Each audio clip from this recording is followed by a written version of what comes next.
Aujourd'hui, quand on parle de personnalités noires, on parle de personnes qui sont soit sportives, soit comédiens, soit Barack Obama. Sauf que dans l'histoire, il y a eu énormément de personnalités noires, des scientifiques, qui par leur travail ont complètement changé, voire révolutionné notre manière de vivre. Mais ça, on n'en parle pas ni à l'école, ni à la télé. Non. Tais-toi, tais-toi. Aujourd'hui, grâce à l'aide et au travail de plusieurs personnes, j'ai décidé d'être ton prof d'histoire. Et je vais te donner un petit cours que tu n'auras peut-être jamais à l'école. La première personne qui a révolutionné le monde, c'est monsieur Lewis Latimer, l'inventeur du filament de carbone dans les ampoules. Et histoire de détruire tes nombreuses années d'études, non, ce n'est pas Edison qui a inventé l'ampoule, mais bien un monsieur qui s'appelle Joseph Swan. Il faut savoir que l'ampoule d'Edison, elle était pas top, elle était lourde, sa durée de vie c'était plus ou moins 30 heures. T'imagines toi changer une ampoule toutes les 30 heures? Là, on ne parle plus d'obsolescence programmée, mais bien de je t'emmerde programmé. Et en voyant ça, Lewis Latimer, il a décidé de remplacer le filament de papier d'Edison par du filament de carbone. Et c'est ainsi qu'il a éclairé notre vie. Oui. Aujourd'hui, je suis poète. Et c'est pas tout. Ce monsieur, évidemment inconnu des cours d'histoire, est quand même l'inventeur du système électrique parallèle. En français, ça veut dire qu'avant son invention, lorsqu'il y avait une ampoule qui pétait au salon, eh ben toutes les ampoules pétaient. Et là, Lewis, il s'est dit, ouais, mais là, c'est chiant, t'achètes une ampoule, il y a tout qui pète. Et donc, il a décidé de changer le circuit électrique. Et c'est ce grand monsieur qui a dirigé l'installation de la lumière électrique à Philadelphie et à Montréal. C'est aussi lui qui a dessiné le tout premier modèle de téléphone. Ce mec nous a pondu des ampoules électriques qui durent plus longtemps. Il a éclairé nos villes. Et il a participé à la maquette du tout premier téléphone. Et ça, évidemment, on ne va pas te l'apprendre en cours d'histoire. Pourquoi? Je sais pas.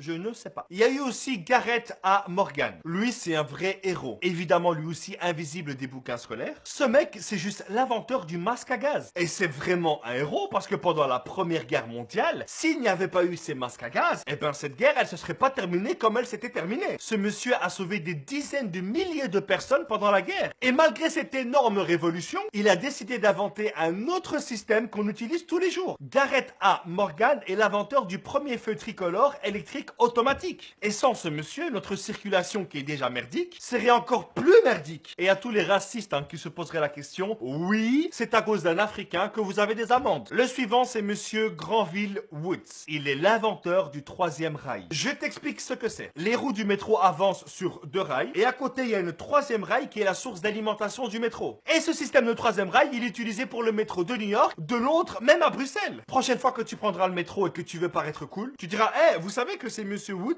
qui a inventé le troisième rail et que c'est grâce à lui que le métro se déplace?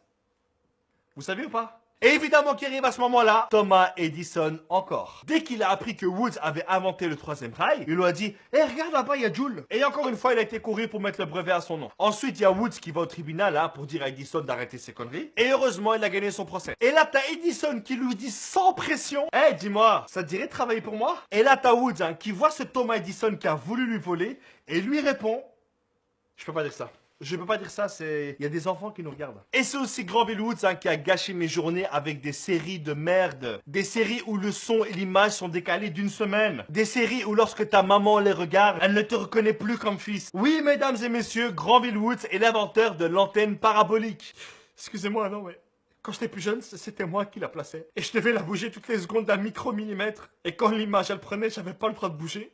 Parce que sinon, mon père, il me criait dessus. Le suivant, c'est un mec qui, sans lui, on n'aurait pas eu l'enfance magnifique qu'on a eue. On n'aurait pas eu les rêves qu'on a eus. Mesdames et messieurs, je vous présente Marc-Régis Anna, a.k.a. le père de l'animation 3D. Il est le fondateur de la Silicon Graphic Incorporated. Oui, j'ai un anglais de merde. C'est une boîte qui conçoit des équipements informatiques pour créer des effets spéciaux. Des effets utilisés dans des films comme Jurassic Park, Aladdin, La Belle et la Bête. Même George Lucas, le patron de Star Wars, a utilisé ces machines pour le film Terminator 2. Marc-Régis Anna, c'est notre père à tous. Durant la Deuxième Guerre mondiale, c'était la merde. Hitler avait pris la Pologne et la Grande-Bretagne se disait « Ouais, je crois que là c'est la fin les gars, on perd trop de sang, on va pas s'en sortir. » Et là, il y a un génie qui arrive, monsieur Charles Drew. Ce mec a mis en place le système fondamental pour extraire et conserver le plasma, pour pouvoir ensuite le donner aux soldats. Et sans le travail de ce monsieur, la fin de la Deuxième Guerre mondiale, comme on la connaît, elle se serait peut-être pas passée comme ça. Et résultat, il a inventé la première banque de sang de l'histoire de la Croix-Rouge américaine. La suivante, c'est une femme qui fait partie de toutes les personnes qui ont un téléphone